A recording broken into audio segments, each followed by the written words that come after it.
Latrice Spicer. Give it up.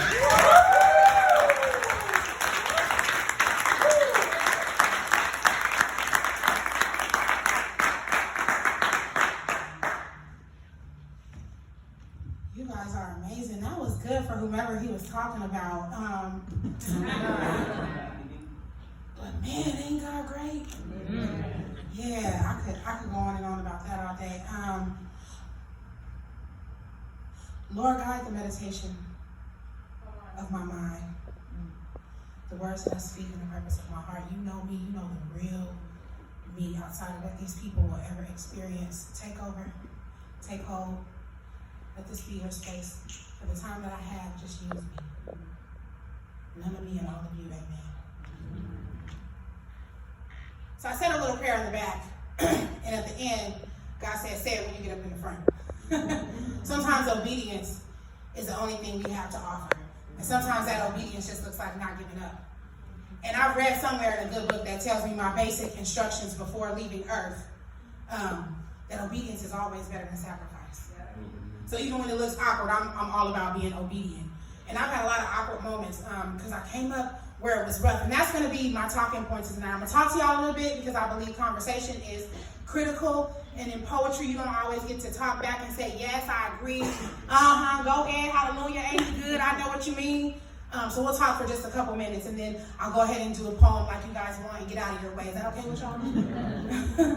So as I was saying, I know that in my life, there's been a lot of rough moments, and the only thing that I had was my obedience to say, like, okay, pray.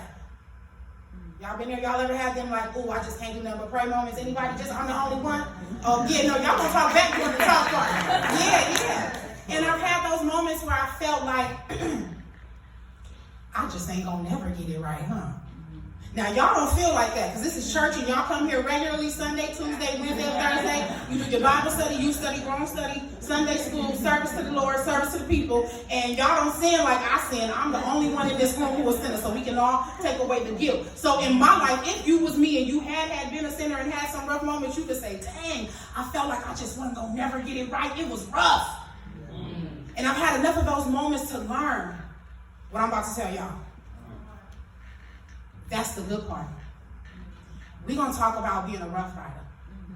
I know it's church and I said y'all don't sin, but since I sin, I can only talk about what I can identify with. And I identify with imperfection, with failure, with not fitting in, with being too much extra for the church, and not enough cricket for the streets. I identify with depression and alienation, self-hurt, self-worthlessness.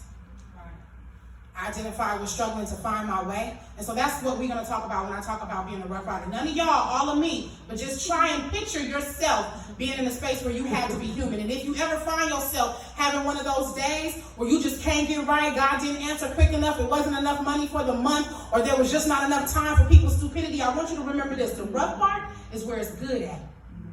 Because that's where he's going to use you. We want it to work out so much. And I'm going to get out your way. We want it to be good, though. So much. Fix it, Lord.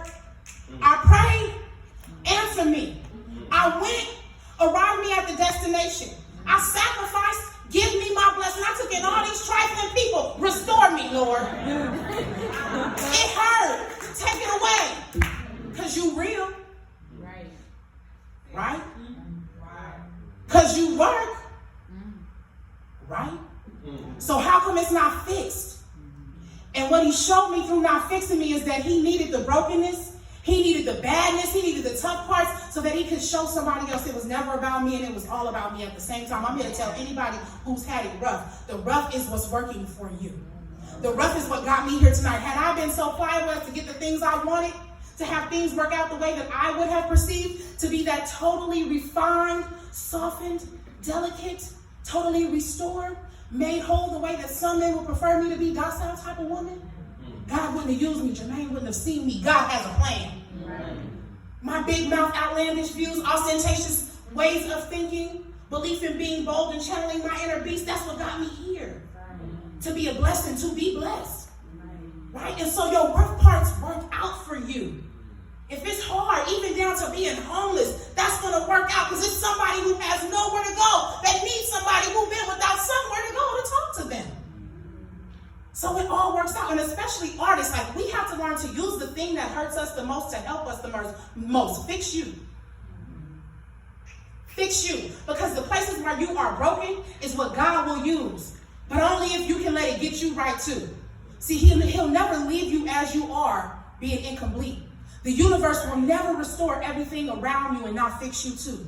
The ancestors never once said, my child, I am looking out for all of thee except this one. So we got to learn to include ourselves. I learned that being broken doesn't mean that I'm not worthy. I learned that me not being fixed doesn't mean I need to correct something about me. It means I need to love me enough to embrace the changes that come as I continue to discover me. It was never about becoming someone different, and always about unraveling who I really am. And it's okay not to be okay. It's okay not to get it right. It's okay not to have it figured out, because God's going to use that. See, there's some people who won't like you along the way. They will talk about you, correct you, try to change you, tell people to get you, channel other ways to make you not be who they don't want you to be. You're going to be who you're going to be until God says so. Because there is a purpose. It was never about you. You see, the wheats and the tares come up at the same time. Right? And there's a little proverb, a little verse that says, greater is he that is where? in me. Then He that is where? in the world. See, you know it, but do you live it? Do you believe that even with your little ghetto twang and your slightly bald walk, you can still be a woman of value? Do you believe that even though you may not use proper English and you talk a little bit boldly and you speak with kind of a rough candor, you can still be intellectual and intelligent? Do you believe that even a drug dealer could be a prophet? Or that a dope fiend could show somebody how to live like a saint? Do you believe what you say, that the God in you is the God that you live by? That love of self is the first sign of being able to love the one you've never seen? Do you believe that it's okay to be rough and still ride for the better you? Still ride for a greater cause? Still ride for something that's above you and not live with what's beneath you? Do you believe that it's okay to be rough and still stick to the road and walk your path? Because the wheats and the tares come up at the same time. Let's talk about the wheats and the tares, because that was me. I was the wheat and the tare. The tares is all the bad stuff for y'all that don't share a crop or garden. The wheat is the good stuff. That's what makes the bread that we love, which is also not too good for us. It has gluten. However, that's what they say is the good stuff. In the Bible, it talks about the wheat and the tares coming up as one. And at a given time, God takes them and then he separates. This is called the whole wheat. I woke up this morning on the edge of my bed crying. I woke up this morning with Black America on my mind, full of a desire to build a better world around me.